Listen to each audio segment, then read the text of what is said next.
బాపట్ల జిల్లాలో ఎమ్మెల్యే వేగేసిన నరేంద్ర వర్మరాజు సోమవారం 43 మంది అర్హులకు మొత్తం 2,73,963 విలువగల సీఎం సహాయ నిధి చెక్కులను లబ్ధిదారులకు అందజేశారు.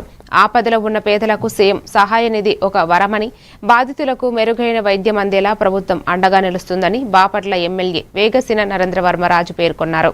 ఈ సందర్భంగా ఎమ్మెల్యే ప్రతి లబ్ధిదారునితో వ్యక్తిగతంగా మాట్లాడి వారి ఆరోగ్య పరిస్థితిని మరియు అందుతున్న వైద్య సేవలను అడిగి తెలుసుకున్నారు.